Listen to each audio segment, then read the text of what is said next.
ఇప్పుడు టైం వచ్చేసి 7:50 అవుతుంది మార్నింగ్. ఆల్మోస్ట్ రెడీ అయితే అయిపోయినా. ఇప్పుడైతే టెంపుల్కి అయితే వెళ్దాం. నా చిట్టి పొట్టి కుట్టీస్ని అయితే రెడీ చేసి వెళ్దాం. Let's get started. హలో అందరికీ, ఇది మా ఊరి ఎంట్రన్స్ అన్నమాట. మా ఊరికి వెళ్ళే దారిలో చాలా బ్యూటిఫుల్ వ్యూస్ అయితే ఉంటాయి. మా ఊరు నుండి మనం వెళ్ళే ప్లేస్కి ఎగ్జాక్ట్గా ఒక 7 కిలోమీటర్స్ అయితే ఉంటుంది. ఒక 15 మినిట్స్లో వెళ్ళిపోవచ్చు. వామ్మో, ఈ ఎండేంటి ఇంత ఘోరంగా కొడుతుందని అస్సలు అనుకోలేదు. మనం వెళ్ళే ఏరియా అంతా ఫారెస్ట్ అన్నమాట. అక్కడ సిగ్నల్ అయితే అస్సలు ఉండదు. అటు చెట్లు ఇటు చెట్లు, మధ్యలో రోడ్డు, చాలా బ్యూటిఫుల్గా ఉంటుంది. నేచర్ లవర్స్ ఎవరైనా ఉంటే ఇక్కడికి వచ్చి ఎక్స్పీరియన్స్ చేయవచ్చు. చాలా బాగుంటుంది. ఆ మంకీస్ని చూసి మా అంశు అయితే చాలా ఎంజాయ్ చేసింది. ఇక్కడ ఒక మంకీ మ్యాంగో తినడం చూసి చాలా ఎగ్జైట్గా ఫీల్ అయ్యింది. ఆల్మోస్ట్ వచ్చేసినట్టే, ఇంకో 2 మినిట్స్లో టెంపుల్కి వెళ్ళిపోవచ్చు. ఇక్కడ ఒక ఫ్యాక్టరీ ఉండేది. ఆ ఫ్యాక్టరీలో రా మెటీరియల్స్ అన్నీ క్రష్ చేసి తీసుకెళ్ళడానికి వాళ్ళు వేసుకున్న రోడే ఇది. ఇక్కడికి చాలామంది వీకెండ్స్లో పిక్నిక్కి, ఫోటోషూట్కి, ఆ వెదర్ని, ఆ నేచర్ని ఎంజాయ్ చేయడానికి చాలామందే వస్తూ ఉంటారు. మేము వచ్చే టైంకి చాలామందే వచ్చేసి ఉన్నారు. టెంపుల్ వెనకాలే, అంటే ఈ ఏరియాలోనే ఫ్యాక్టరీ ఉండేది. ఇప్పుడు దాని ఆనవాళ్ళు కూడా కనిపించడం లేదు. ఒక 5 years బ్యాక్ అయితే దాని ఆనవాళ్ళు కనిపించేవి. ఈ వెదర్కి, నేచర్కి, యానిమల్స్ని చూస్తూ పిల్లలు అయితే మస్తు ఎంజాయ్ చేస్తారు. వచ్చేసినాం, పార్కింగ్ కోసం చూస్తున్నాం. నేనైతే ఇదే ఫస్ట్ టైం ఈ జాతరకి రావడం. నేను పుట్టకముందే ఈ గుడి కట్టేశారు. 54 years నుండే ఈ జాతర జరుపుతున్నారంట. ఈ టెంపుల్ని ఇక్కడ ప్రతిష్టాపించడానికి చాలా రీజన్సే ఉన్నాయి. 1958లో ఇక్కడ సిమెంట్ ఫ్యాక్టరీ పెట్టారంట. పక్కనే ఉన్న లిమ్ స్టోన్ కోసం ఇక్కడ ఫ్యాక్టరీ పెట్టారంట. ఆ లిమ్ స్టోన్ని తవ్వి తీసుకొని క్రష్ చేసి ఇక్కడ నుంచే పంపించేవాళ్ళు. ఇలా ఈ ప్రాసెస్ అంతా నడుస్తుండగా వరుసగా ఒక 5 యాక్సిడెంట్స్ అయితే జరిగాయంట. 4 కార్మికులు చనిపోవడమే కాకుండా ఒక వ్యక్తి చెయ్యి కోల్పోవడం జరిగిందంట. ఇలా జరగడానికి కారణం ఏమై ఉంటుంది అని అందరూ బాగా చర్చించుకున్నారంట. సింగరేణి కార్మికులు మైసమ్మని కొలవడం వల్ల వాళ్ళకి ఎలాంటి ప్రాణహాని జరగడం లేదు. మన దగ్గరలో గాంధారి మైసమ్మ కిల్లా ఉన్నందున మనం కూడా గాంధారి మైసమ్మని ఇక్కడ ప్రతిష్టాపించుకుందామని అనుకున్నారంట.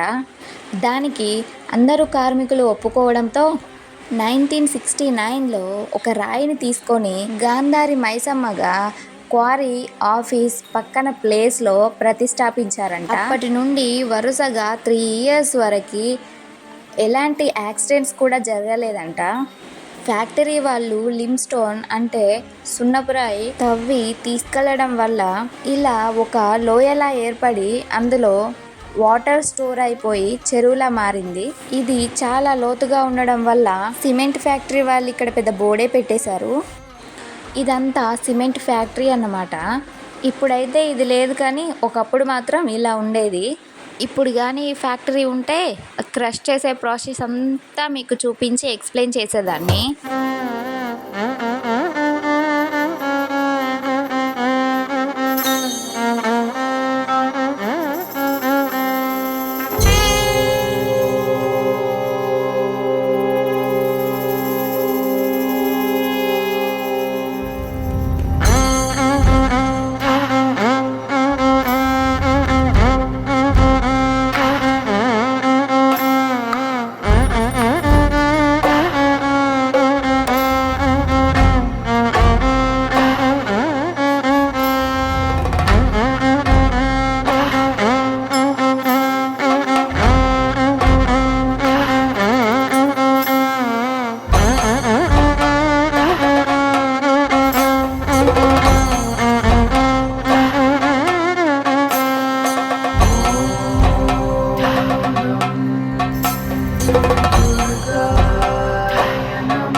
ఇది ఇక్కడి పార్క్ అన్నమాట.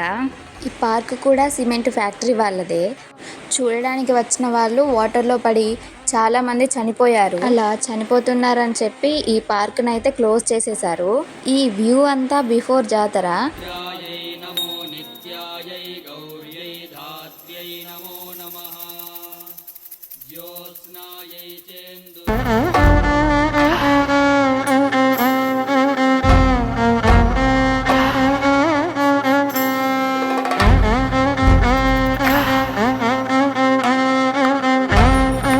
టెంపుల్ పక్కనే ఒక ఫంక్షన్ హాల్ అయితే ఉంటుంది. ఇక్కడ పక్కనే 2 వంటగదులు కూడా ఉన్నాయి. అమ్మవారి దర్శనం కోసం చాలా మందే వచ్చారు. ఇక్కడ చూడండి ఎంత పెద్ద క్యూ ఉందో. మేము వెళ్ళింది మార్నింగే అయినా చాలా మందే వచ్చేసారు. మా అంశు అయితే ఇంతమంది ఒకేసారి కనిపించేసరికి ఆశ్చర్యంగా అందరినీ చూస్తుంది. ఇంతమందిలో మా పప్ప ఎక్కడున్నాడని చెప్పి వెతుకుతుంది. కనిపించేసరికి పప్ప పప్ప అని పిలుస్తుంది. అమ్మవారికి దర్శనం చేసుకున్నాక ఇక్కడ కోళ్ళని మేకలని బలిస్తూ ఉంటారు. అప్పట్లో అంటే 1971లో ఆ ఫ్యాక్టరీలో పనిచేసే కార్మికులు, మంచిర్యాలకి చెందిన కొంతమంది వ్యక్తులు కలిసి గాంధారి మైసమ్మ ఉన్న ప్లేస్లోనే దుర్గాదేవి అంటే అమ్మవారిని ప్రతిష్ఠాపించాలని అనుకున్నారంట. సికింద్రాబాద్ మహంకాళి అమ్మవారి జాతర ఆషాఢ మాసంలో జరుగుతుంది కాబట్టి మహంకాళి అమ్మవారి జాతరనే ఈ జాతరగా ముహూర్తం నిర్ణయించుకున్నారంట.